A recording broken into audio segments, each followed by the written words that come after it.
How lucky do you feel?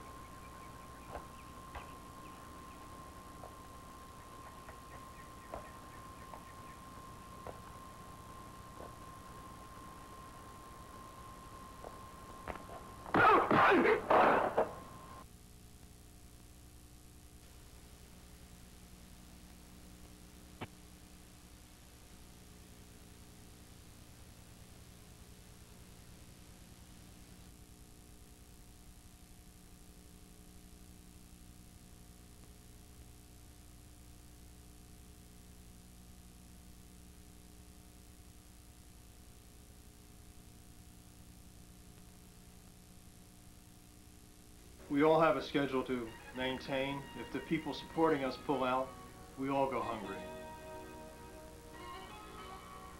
I feel that we've got to the bottom of this case. The man that tried to knife me, his fingerprints were on the knife. And 3 months ago when your business partner was killed, well, even though that this man wiped the knife of the blood, it matches up to the blood of your business partner. I feel we got to the bottom of this case. I feel that we've got closure. Sure, my heart bleeds for all those people that have passed on. But in a business, you don't quit when things don't go the way you want them to.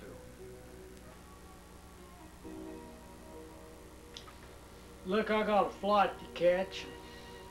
Look, I wish you the very best.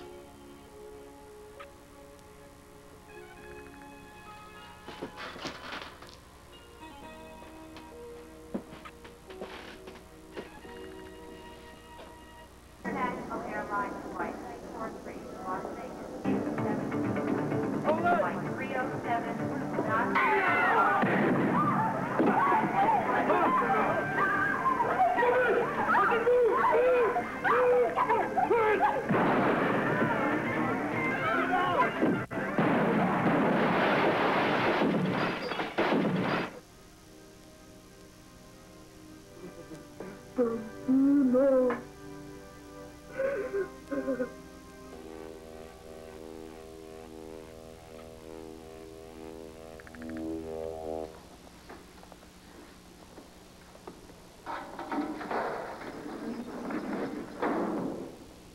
Get in there.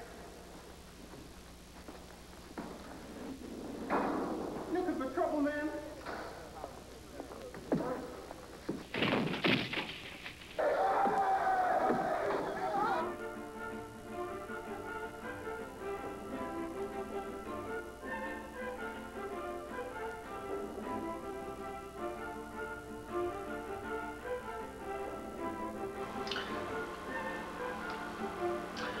I've been cleared of that airport shooting. I'll be taking a flight to North Carolina tomorrow.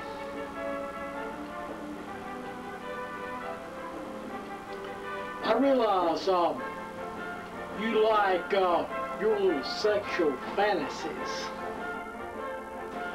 But when I'm gone, you need to be more precautious. You need to stay away from that window.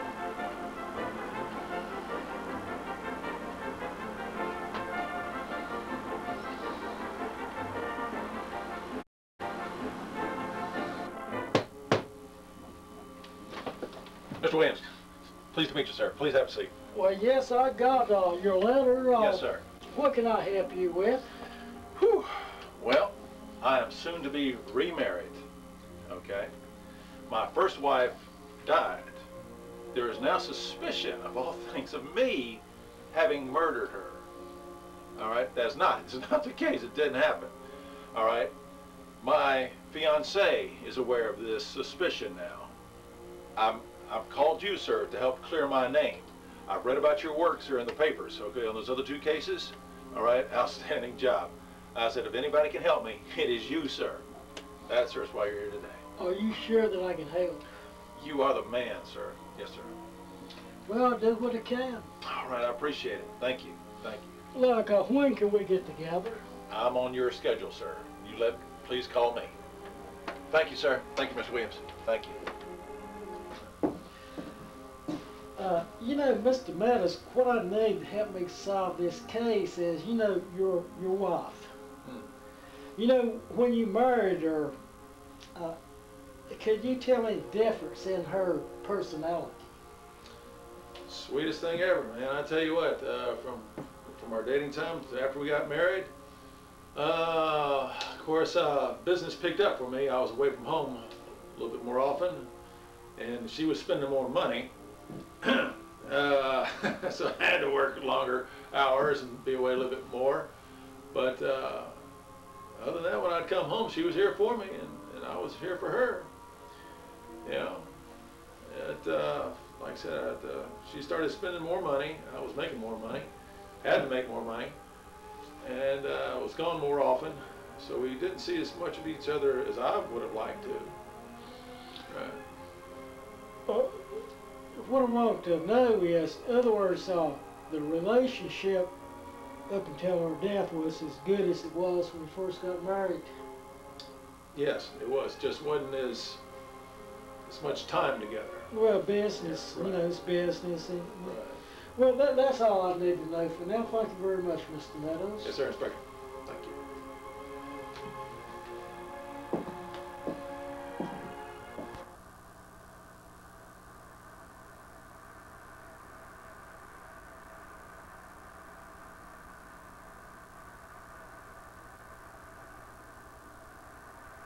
Mr. Meadows, Yes, sir. you know, this reminds me of a cabin where I met my wife. You know, you got a nice little place here. Yes, sir. Yeah, we had it built about 10 years ago. Well, you know, just like I served in the military for 30 years. And then, I met this woman of my dreams. I thought it was a little late for marriage and whatever. And we really had a good relationship, some of the happiest years of my life. And then she got sick with a terminal illness, and then she died. Sorry to hear that. And, well, I've met this young woman now, but she's a real shy and bashful person. Shy and bashful. But she likes to live in a make-believe world. She likes to pretend she's a stripper. And I've told her to stay away, out on the straight side. She's a shy and bashful person, but she likes to get in front of the window. And what I'm saying is, what happened to your wife, I'm afraid might happen to her. I'm just expect we get a phone call any time. You know, it really bothers me. Yeah. All right, fellas, put your hands together.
Sheriff Winslow, do you think law enforcement is improving? Well, I think I think the law enforcement is going to get better around, especially this cold case thing that we're digging up. That should help the law enforcement really good. It's a challenge. It's a challenge to dig up these cold case files and bring them to justice. I know a lot of them go on 10, 15, 20 years, and you wind up. Well, I hope law enforcement has improved, because you don't know what it's like to have to wait 10, 15 years in order to get your name cleared. And I just want my wife's killer caught. Nothing ever comes of any of them. They just sort of get forgot about. But I think more and more of them's coming up, and there's a challenge now, and law enforcement is really eager and willing to do something about it. And you got better ways of digging. You got better ways of proving stuff. Well, I'm just hoping that law enforcement has improved since then. And I just want to get to the bottom of this, because you don't know what it's like to be suspected of your wife's murder, and I don't want to have to wait 10, 15 years in order to have my name cleared of this.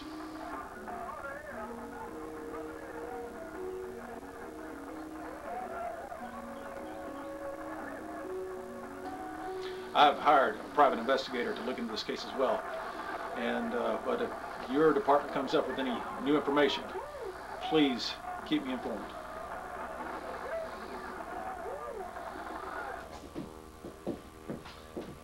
Well, what have you got for me today?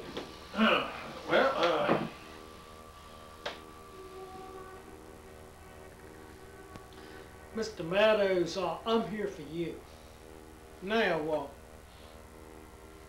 I've asked you question after question about your wife, but I've got to have everything in detail,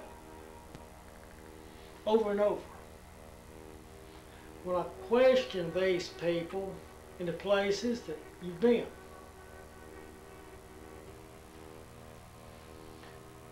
Mr. Meadows, I know it's in the report, but can you tell me? I mean, I've got to hear from you. How was your wife dressed the last time that you seen her? Well, that's easy. We'd gone to a little small cafe. She was dressed quite elegantly. She had on a nice long black evening gown, her fur coat, her diamond earrings. She had her hair up in a bun, and she was wearing her black high heel shoes. I know it's been some time, but I need to know, now, are you sure that's the way she was dressed? Yes, sir, Mr. Williams. That's exactly how she was dressed. Yes. I'm questioning people, you know, at the cafe, and, you know, you hear loose talk at the bars, and, you know, I'll do, you know, what I can. And all right. it just takes time. Most time people just give themselves away. You like when one story don't match up with the other. I mean, a lot of times people just give themselves away. Uh-huh. And when somebody tells me one story in 1 week and another one next, you know, they could be suspects. So, you know, things are looking good on your behalf. I appreciate hearing that, sir. Thank you. Thank you. Well, look, yes, sir. I know you're busy, so I know you got to earn a living. Yes, sir. And so I'll be trying to earn mine. Okay, thank you, sir. All right, see you next time. Thank you.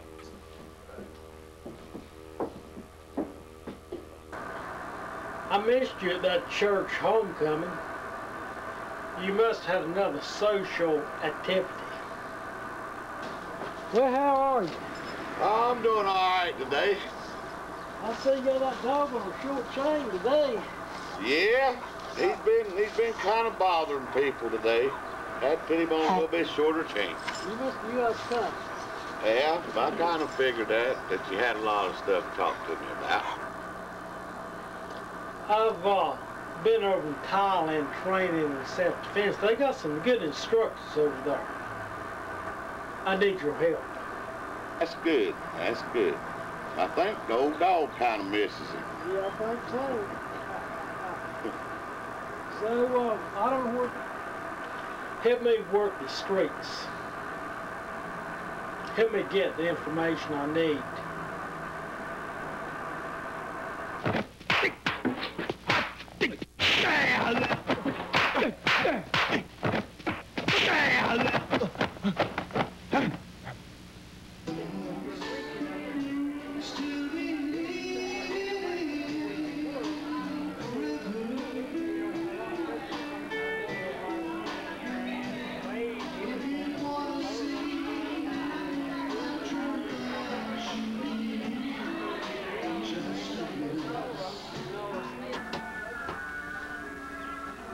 You know, these foreigners come over here and get their citizenship, and they start these gangs, and especially the Chinese, they got some rough ones because they do this karate stuff, and it looks important to these people, and they get into the gangs with them because they like that karate look, and they feel like, you know, if they can learn that, they'll be the greatest. So that entices them to join that karate stuff. And they come in and start these little groups, and that's not really good. And I think that has a big impression on the younger people too. Oh yeah, that's what the younger people like, that karate stuff. I know we got gangs here, but still, that type of culture, it does have a lot of influence on younger people. Yeah, they like that karate stuff. That's what draws them in. And just like I'm saying, I ran into some of it, and I ended up in jail on account. Yeah.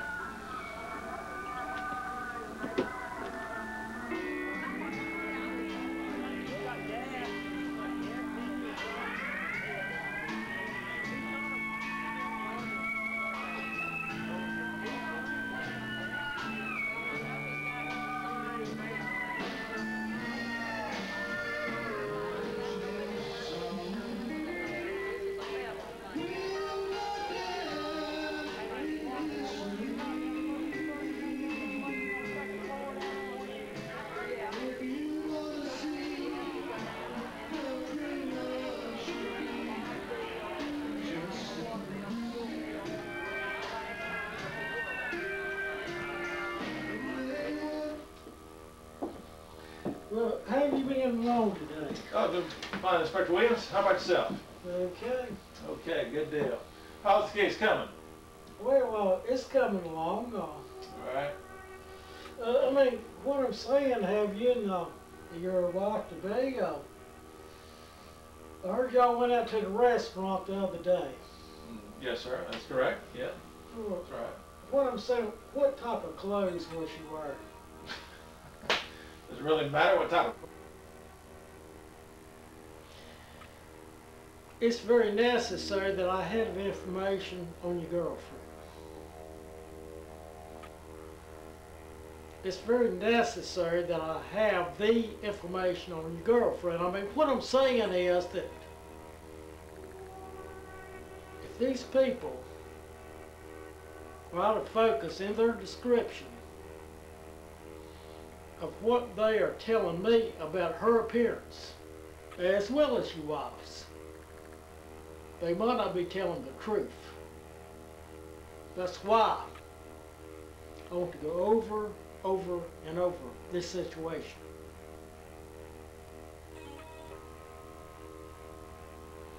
Tell me, Mr. Meadows, what type of clothes was your wife to be wearing when she went out for breakfast that morning? I believe she was wearing blue jeans, a light blue t-shirt. Yeah. And what type of shoes was she wearing? What type of shoes doesn't matter? What type of shoes doesn't matter? What? Why would that matter? What type of shoes she's wearing? Shoes, tennis shoes, I guess. I don't know. And what type of socks with the tennis shoes? Can you tell me that, Mr. Madison? Type of socks. I couldn't tell you the socks. No.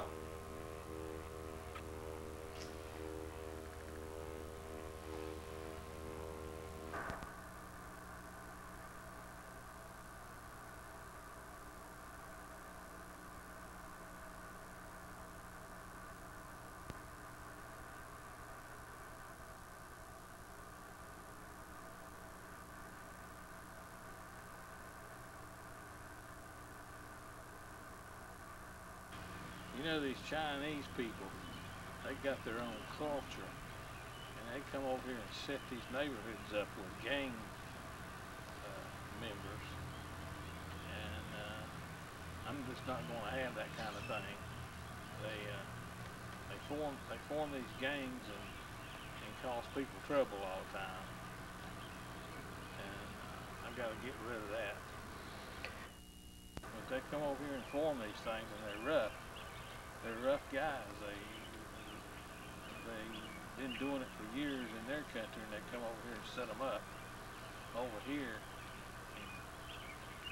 and get people to join up with the gangs, and they don't have any problem getting them to join in. Well, my wife did do a lot of walking in that area. You think that street gang may be responsible? You know, I don't think the Oriental mob was involved in this disappearance case.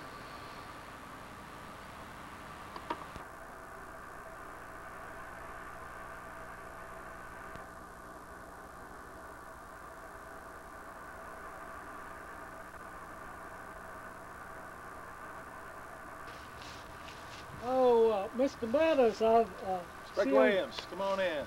Well, you're on the backside of the cabin today. Nice view of the lake. Yes, sir, sure is. We go fishing right down there. That's the spot right down there over there. That's there. So, Inspector, what are the chances are of catching my wife's killer? There's a chance. Well, there's a chance. Well, what I'm saying is, if the killer's in town, I just felt that through questioning, he's going to give himself away, but if he's out of town, I don't know. I don't know. Any major suspects right now? Well, it's just like there's a number of people could be a suspect, but it's too many of them with the same stories, you know. It's just going to take more work on my part.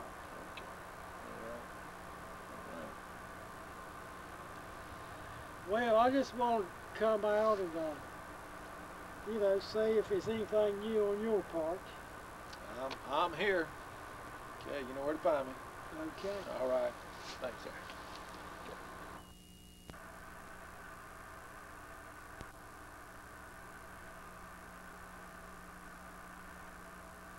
What you got to say for today? Well, you know, today is a beautiful day down here at Charlie's Barn, and we're going to have another Milo Holt Western film show, and gunfights, and singing, and good food to eat, and it's really got a little bit of a breeze out here today. We're going to have a great time. Well, it's been good talking with you, James, and I'm really looking forward to the show. I am too, and it's always a pleasure to see you, Ron, and have a good day. I don't know much to say. I'm just a dumb old country boy. One of Brewster's friends here, Milo Holt. Well, it's good. Calvin Johnson. Calvin Johnson.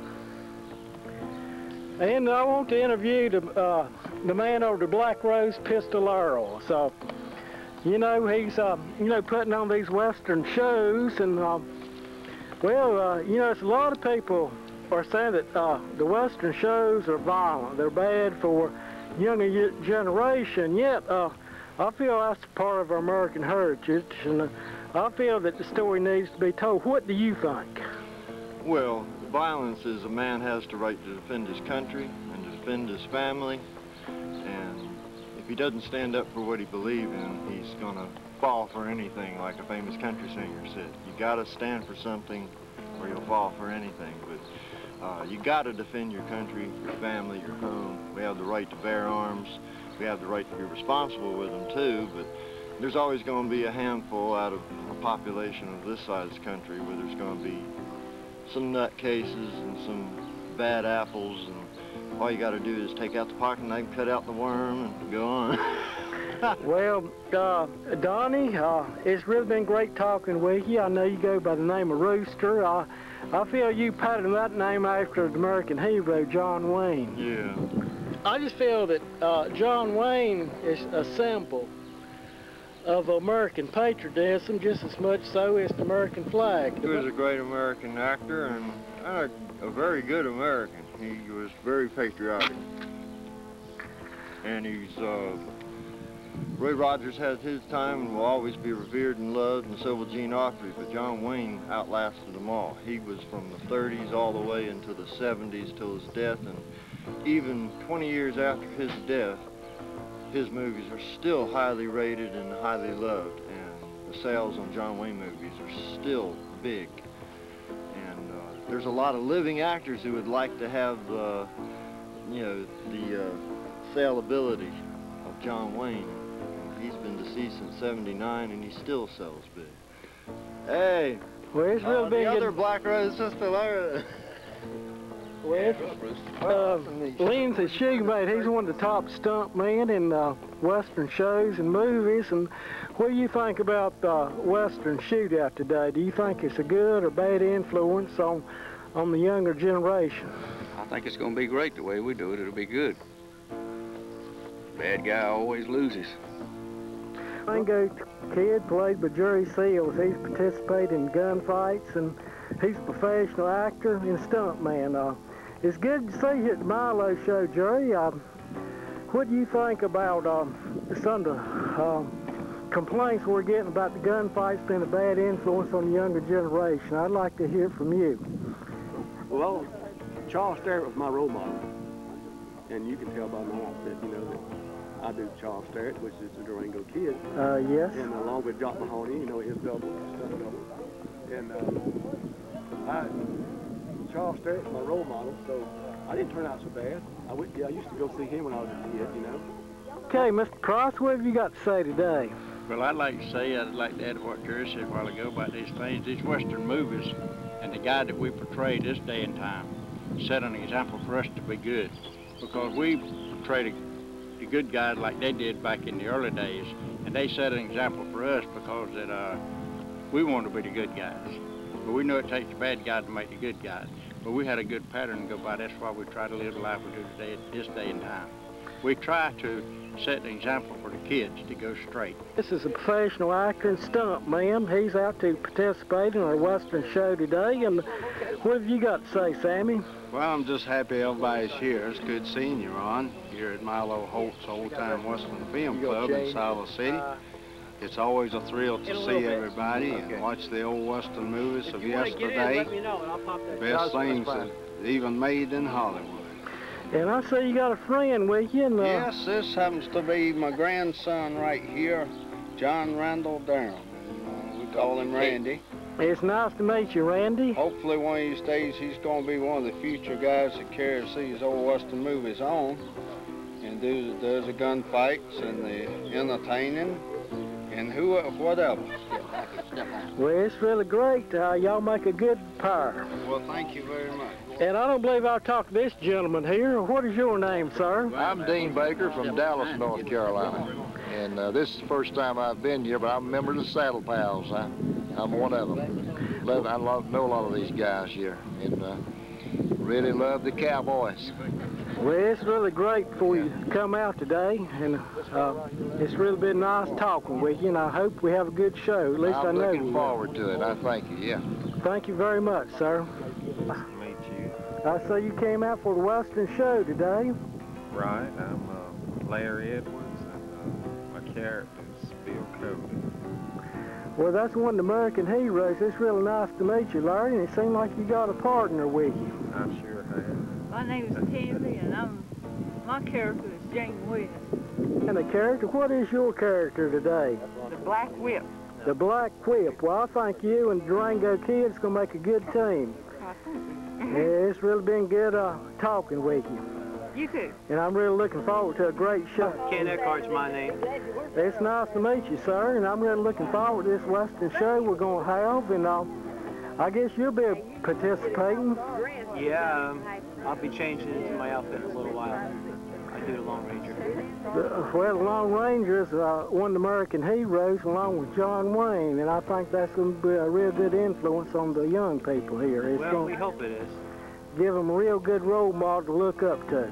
We hope it is. We hope it works out good for them. We've had a lot of positive response from the children that we meet doing this. It's been great talking with you. Thank you. Appreciate it. Your name, sir? T. Shore from Greensboro, North Carolina. Well, it's really been great talking with you, and it's good to see you. I come down here every time they have one of these westerns. I enjoy them very much. I appreciate all you people. Yeah, it's good to meet new faces, new people all the time. Good friendship, good fellowship. Well, really, that's what makes us people like you.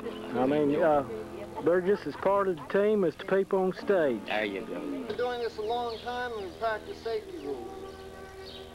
So that's a full brass blank.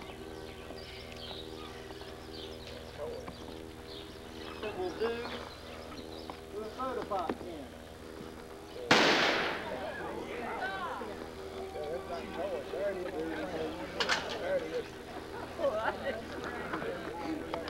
That's a blank at close range. So children, always be aware that guns are a firearm. They use explosives. It is dangerous. Never play with guns. Never pick them up. Tell your parents if you see a gun. They are very dangerous unless you practice all the safety rules and know what you're doing. Imagine a bullet does a heck of a lot more damage. And you don't want to look in the mirror one day.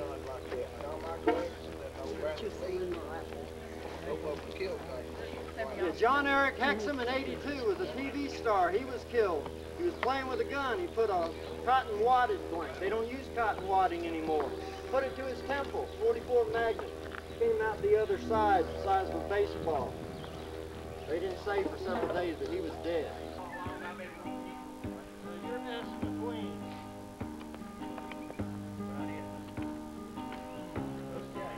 Get out here. I'm here for one reason.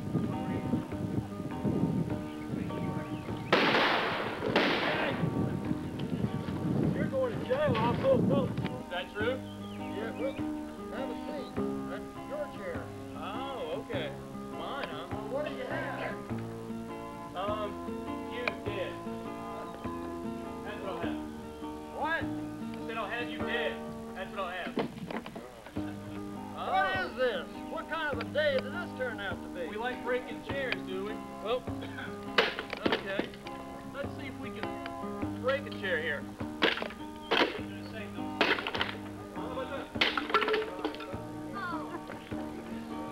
Well, no crying over spilled milk. I mean, Well, anytime you're ready to get it over with. How about now?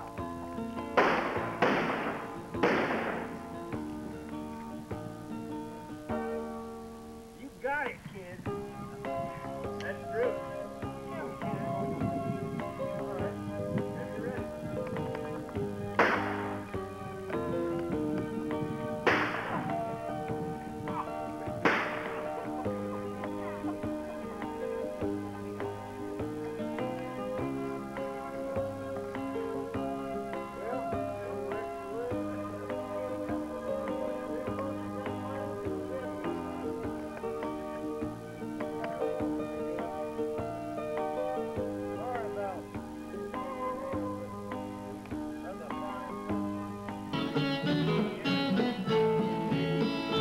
It's a sin, my darling, how I love you, when I know our love could never be. It's a sin to keep this memory of you, when silence proves that you've forgotten me. The dream I built for us has tumbled, each promise broken like my apart. It's a sin, my darling, how I love you. So much in love and yet so far apart.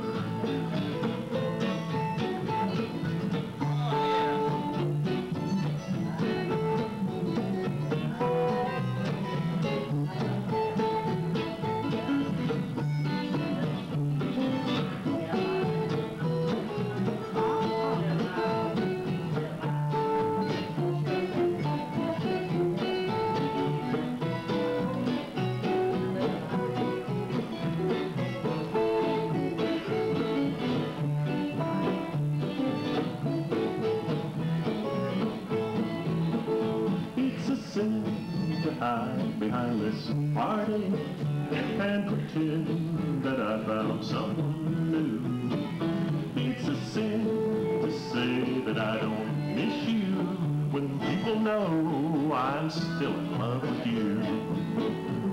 I hope you're happy with another who shares the love I couldn't win. Why pretend that I can live without you when deep inside I know that it's a sin?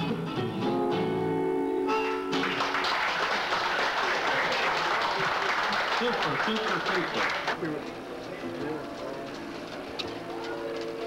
Well, you know, it's really good you keeping this Western tradition alive. It's really been an inspiration to me, and I know it's really meant a lot, and it means a lot to the younger generations. You know, they're the future of America. And what have you got to say? What do you think about it? Well, I hope enough will come along behind me to keep it going after I'm gone. A lot of us fellows in the 70s now, and some of them even in the 80s. I hope there's enough fellows coming along to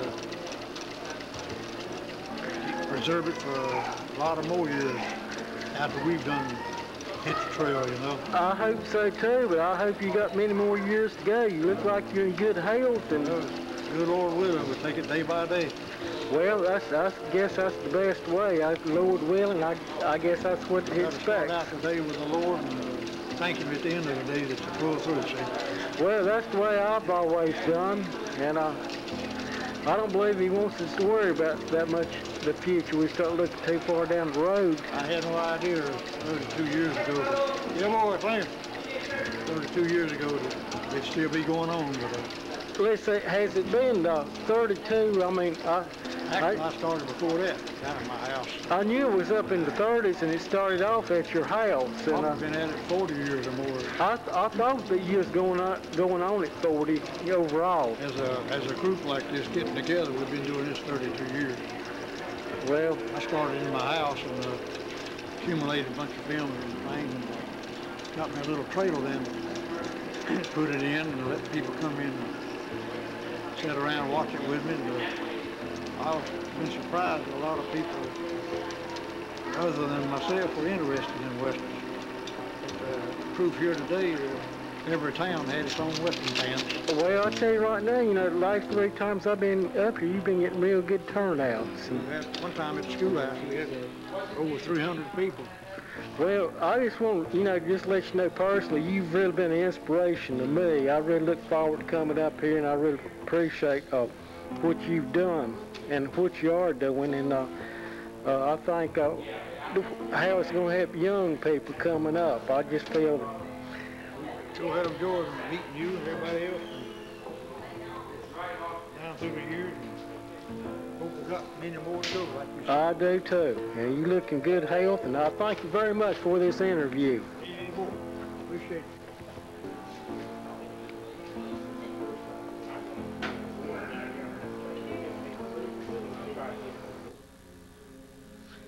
Look, I just want each and every one of you to know that I really enjoyed your show here today, and I really appreciate your views on the American hero. I thank Milo Holt, and I want to thank each and every one of you for working with me, trying to find any information on Jack Lannon. Maybe in time, he might show up. I just hope that it's not foul play, but maybe in time. how I might tell.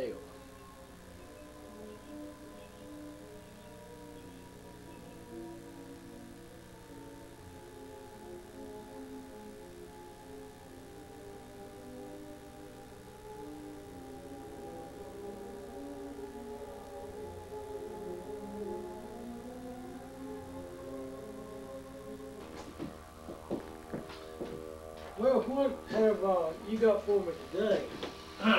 Well, you should have been making more progress on this case, Inspector. I pretty much told you everything that I know to tell you. You have read the police reports. Now, I've asked you question after question about your wife, but I've got to have everything in detail, over and over. When I question these people in the places that you've been. Inspector Williams, this is the 5th time you've asked me what my wife-to-be was wearing. What has she got to do with this? Well, Mr. Meadows, when you hired me as investigator, you know that I deal with reactions. Now, reactions can actually mean the difference where a person's telling the truth or not. Inspector Williams, it seems like that you may be trying to implicate me also as the suspect here. Well, I don't really know who the suspect is, but it's just give me grounds to investigate. Possibly it could be some people at the cafe. I don't know. Everything's got to match up. Descriptions have got to match up. Seems like you're getting right back around to those people in the cafe just to give them something to talk about. The people in the cafe have been doing a lot of talking. And what they tell me is that your wife had been seeing Jack Lannon on a regular basis. Mr. Meadows, I'm here for you. I hired you to clear me.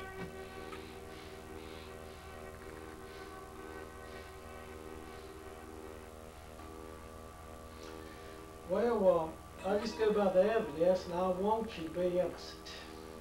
Thank you. I'm glad to hear that, sir. I am innocent. But, you know, the bad news, it's just not looking all that good for you right now. Inspector, are you making me out to be the primary suspect here? Kind of sounds like that. I hired you to clear my name. Well, I'm going to do some more investigating, and we'll see how things come out. All right. Glad to hear that, sir. And I hope things work out on your side. On my side? You make it sound like I'm guilty. Like I'm the primary suspect here.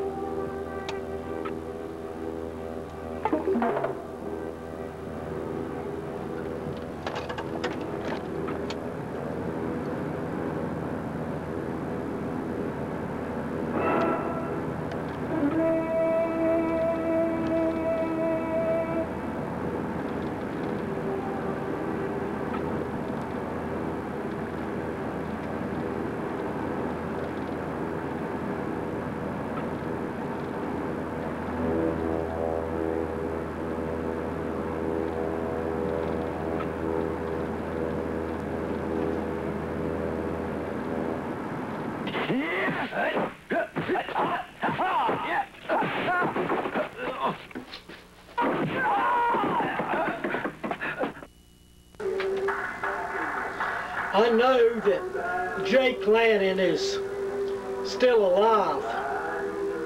I was set up by one of his karate students. I got a call from this person telling me that he had information on this case, and when I showed up, well, he tried to knock me off, but it did not work. He might gradually just, you and him run in together somewhere. And when you do, maybe you and him can kind of talk about where he's been, and maybe you and him, he can show you where he's went to, so we'll know. next time when he takes off.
Mr. Meadows, Mr. Meadows.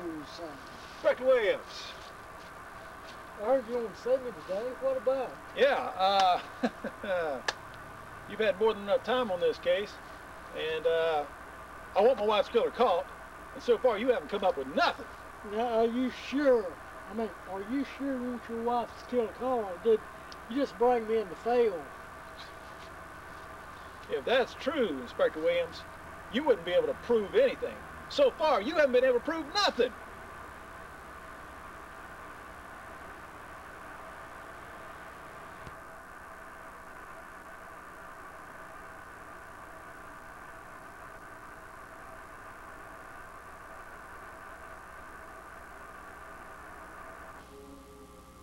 Inspector Williams, you seem to be making me out to be the primary suspect here.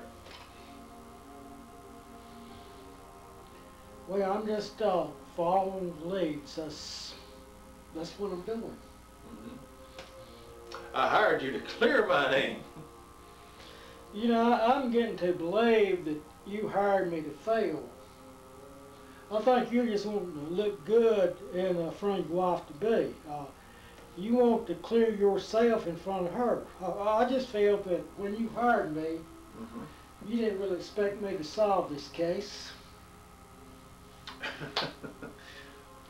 Inspector Williams, I hired you to clear my name. I hired you to clear my name. I'm not guilty.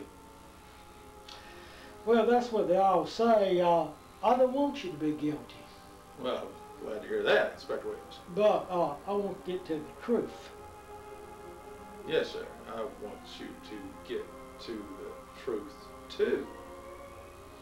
Well, just like I'm saying, I want to get to... Inspector Williams, you seem to be making me out to be the primary suspect here. Inspector, you're making me out to be the primary suspect. Well, Mr. Meadows, you are the prime suspect.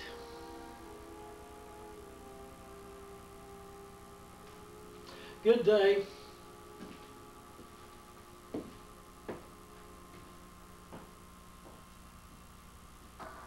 How do you feel about the update on the DNA?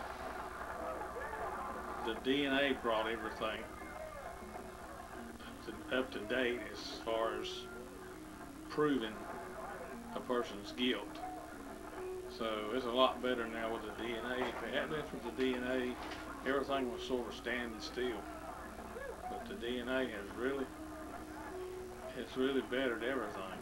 And we've got a lot of people out of prisons that wasn't guilty of what they'd done, and they served 15, 20 years and get out. It's really great. I brought this investigator, Inspector Williams, into this case, and he doesn't seem to be getting anywhere with this case. In fact, he's it looks like he's trying to make me out to be the primary suspect. Oh, there's a lot of people being sent to prison that wasn't guilty. I think a lot of corruption in law enforcement through the years that they had the pressure from the departments ahead of them and higher up than them, and they had pressure on them to find somebody guilty. And I think that's the reason a lot of the people that were sent to prison that wasn't guilty, that's the reason they got there, is because of pressure on the department to pin it on somebody.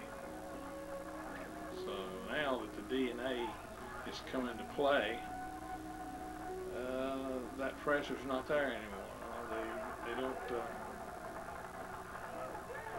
They don't feel like they gotta get somebody that quick, because if they put somebody in there that's not guilty and they find it out later, they got all this money to pay out to these people that spent time in jail and wasn't guilty. They have to pay them off, and it goes into a lot of enforcement's budgets. So it's a big. Well, that's real encouraging to hear, because it seems like all the evidence is starting to point toward me.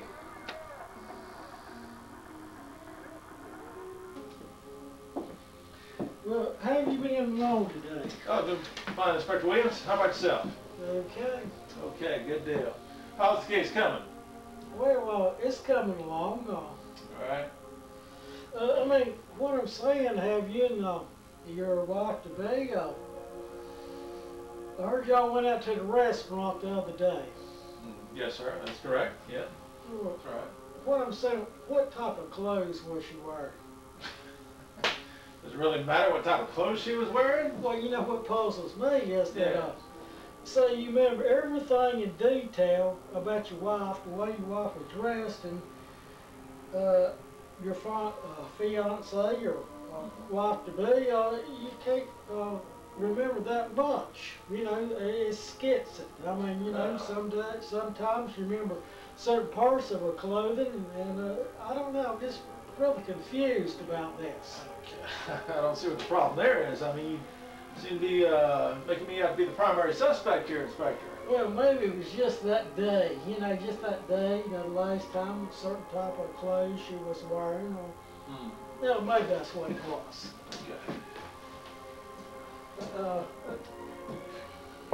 Maybe that's what it was. Okay. The voters found the body of the river. I've been looking for Jack Lanning, and my knowledge he's still alive, but I haven't been able to find him. Now, these remains turn out to be his body. It's going to complicate things because I have information that Jack was going with his mother's wife. If it turns out to be his remains, this case is going to be complicated.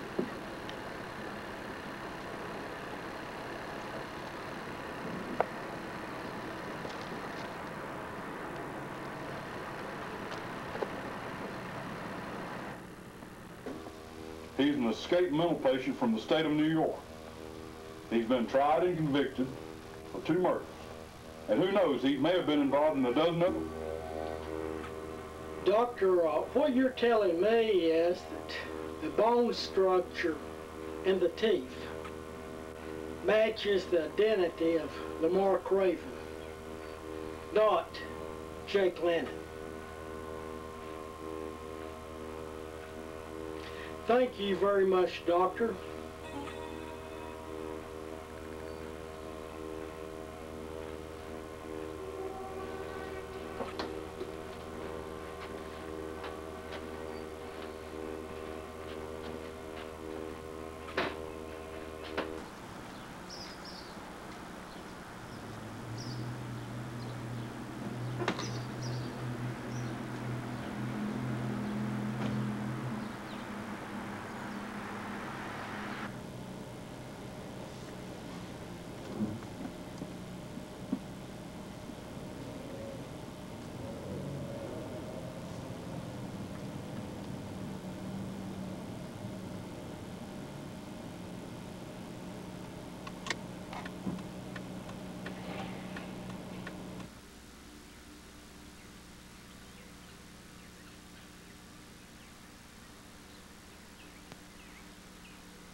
what can you tell me about these cold case files? What can you tell me about law enforcement? Good or bad?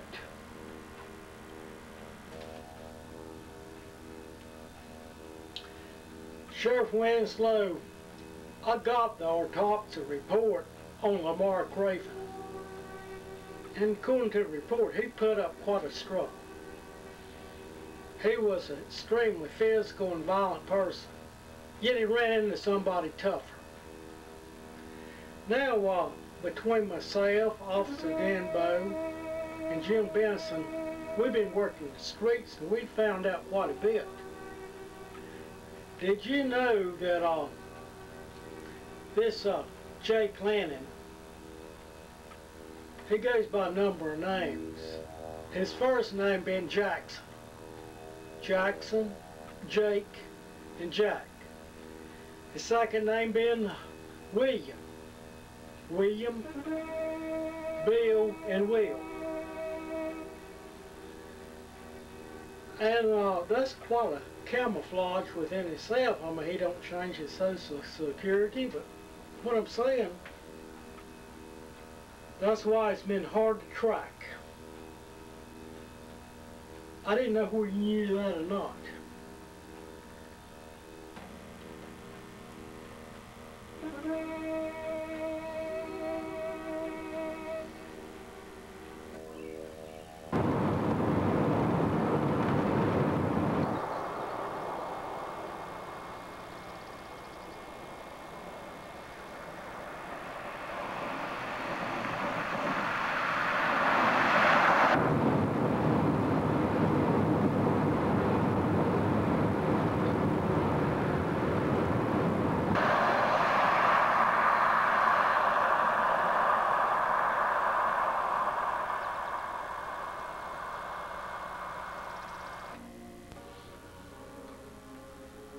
I'm Investigator Williams, and I'm trying to clear Mr. Charles Madison.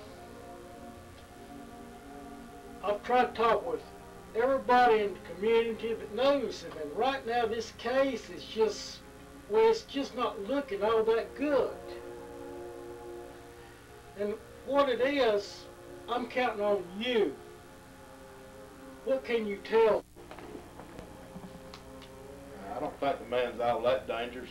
He ain't got the heart to kill a chicken.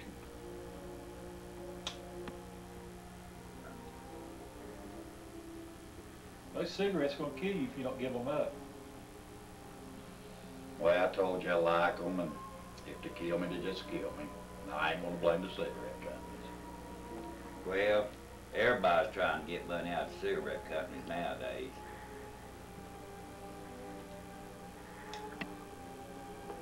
Go ahead and light him up.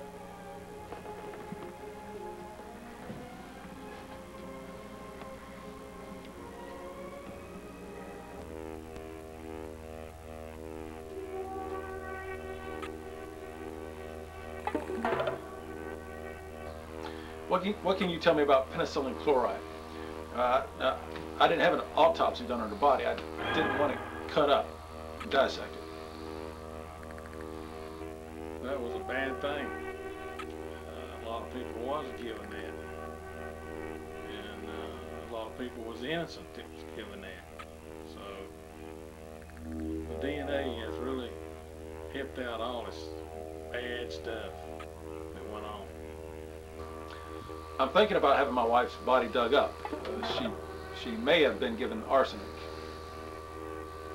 It didn't show, it won't show up. If it's given small doses for a long period of time, it won't show up.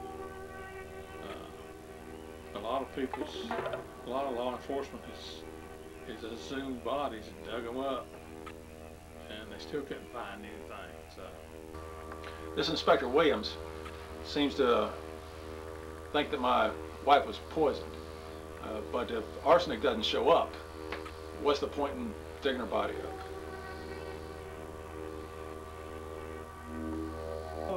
You know, what I want to ask is, you know, I've checked around and I just can't understand why that you know, your wife was wearing what you say, dress clothes, a dress and everything. Right, right. Yet reports verify that she was wearing tennis shoes. I can't understand, you know, she was a woman of culture from the information that I got. Right, right. What difference does it make what type of shoes she was wearing? Well, I don't know. There's got to be some explanation. I have got reports that she liked walking a lot. You know? Right. Oh, okay. All right. It was a late evening. We came in the house. I started getting myself ready for bed. All right. She was on a very strict diet. She had a very strict exercise routine as well. She had to walk so many miles per day within a 24-hour period. The reason for her wearing tennis shoes was possibly she came home, she just threw on her tennis shoes and then went out for her daily walk or evening walk. What did I think of that? That makes sense. Glad to hear. Look, I got to be working the streets, and I'll get back. We get hopefully with good news.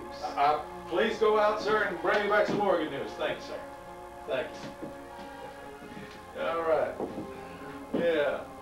Okay.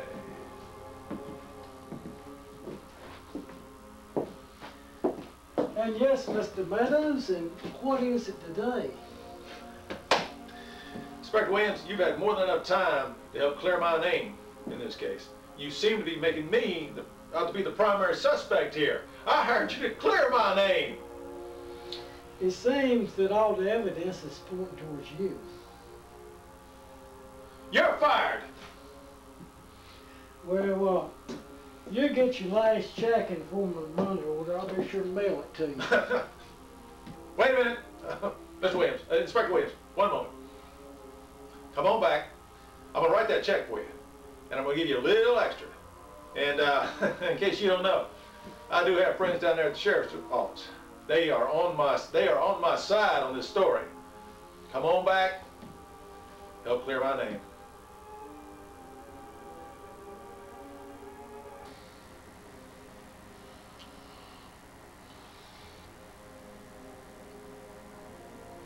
I can usually tell where a man's telling the truth or not. Inspector Williams, you've had more than enough time on this case to clear my name.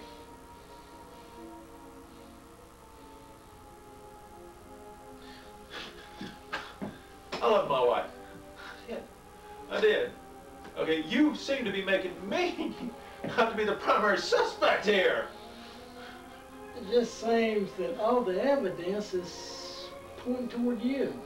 Are you accusing me of murder? I love my wife. What I'm saying might be a day, a week, possibly a month. If he's not telling the truth, his story will vary.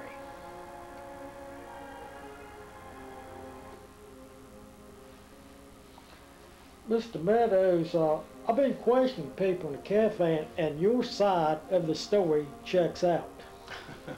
Well, I'm glad to hear that, Inspector Williams. But, Mr. Meadows, it's just one thing I can't understand is that, you know, when your wife was found, she was wearing dress clothes, yet tennis shoes. I can't understand that. Why was she wearing tennis shoes?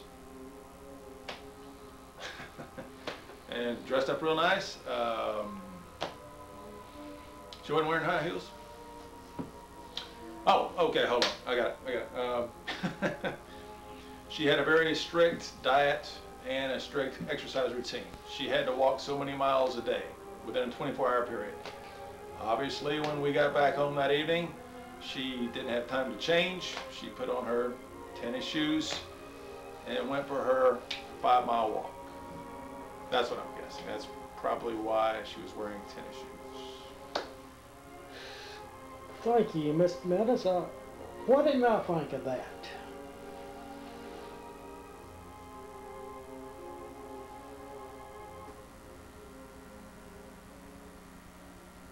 A lot of times I can look into a man's eyes.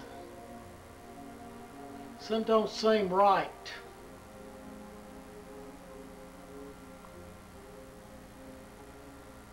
I can tell.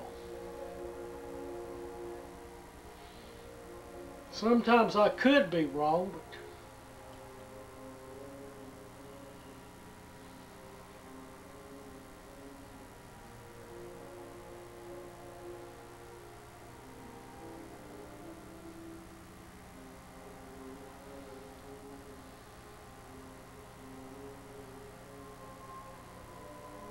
I can usually tell when a man's telling me the truth.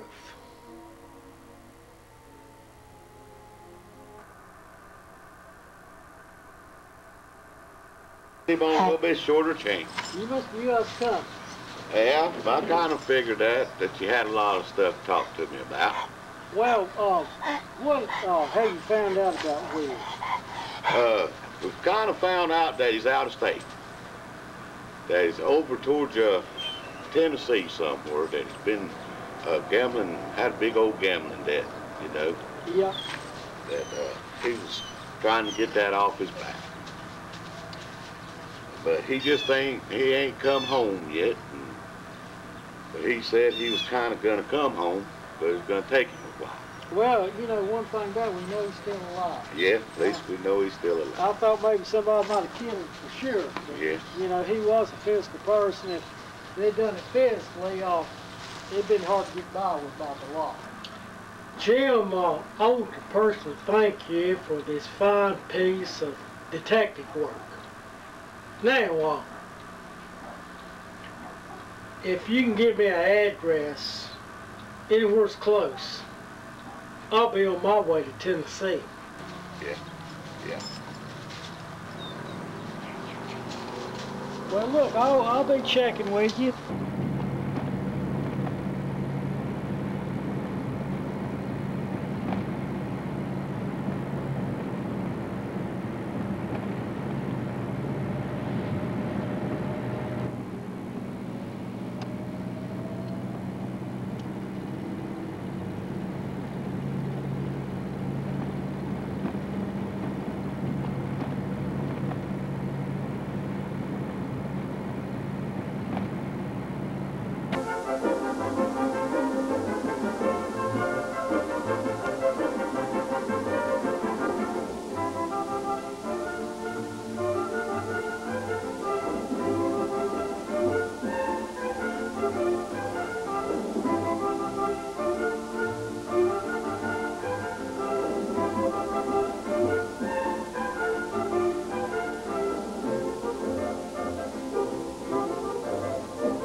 Jack, I feel that you're responsible for the death of Mrs. Charles Meadows.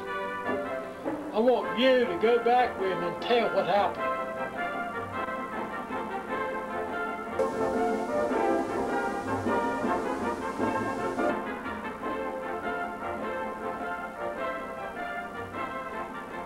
Okay, Jack, we'll do it your way. We'll settle it in the ring.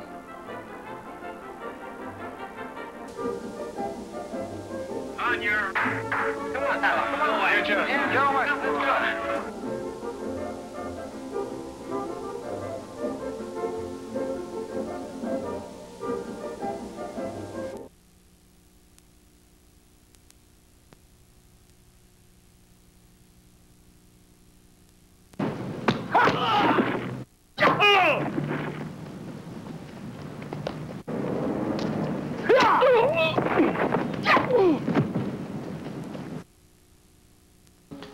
If I didn't know any better, I think you're trying to make her out to be a suspect. Mr. Meadows, your wife was the prime suspect. And you tried to cover it up. You knew that she was a patient at the Biloxi Mental Hospital. Maybe not when you married her, you knew it since. And you tried to cover it up to save the publication of your book. You're a writer of murder mystery, and you're afraid that it would hurt you with your publisher. What it is, when they found Lamar Craven's body in the river, the boaters found it, and it was analyzed and it was cut up by a knife. Then Jack Barlow's body showed up, cut up by a knife the same way. I done some investigating on your wife, and all three of them were patients in the Biloxi Mental Hospital at the same time. They got out. So I feel it had to be some link. Okay, this talk at cafe, I found that Jack Lanning had been going with your wife. Jack Lanning is responsible for the death of your wife. So what it is, they were going together and they had a conflict, and she tried that knife trick on him, and he took the knife away from her and choked her in the process. It didn't work on Jack because Jack taught self-defense. And right now, Jack's in custody right now, and he has came up with the knife. That's the only thing that'll clear it. And the knife has been analyzed, and they found the blood stains of Lamar Craven and John Barlow on it. So that clears you, Mr. Meadows. But what it is, you want to get your book published to the point that you're playing with the death penalty. I mean, what I'm saying is law enforcement was getting ready to put the cuffs on. Because even though you could remember the detail of your wife, the way she was dressed, you couldn't remember the descriptions of other people all that good. But what it is, when it was brought up that was your wife's favorite dress, and well, that took a lot of, it helped you. And when she went to meet Jack Lanning, she switched from the high heels to the women's sneakers. They got some nice women's sneakers that go with the dress.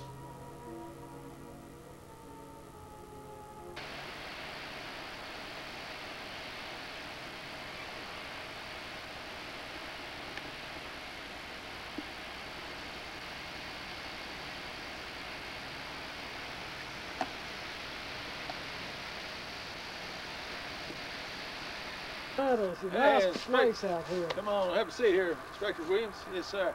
Now, right over there, right there's a secret fishing hole right over there now. Come back here on Friday, we'll catch some. Right. Well, yes. Let's go fishing.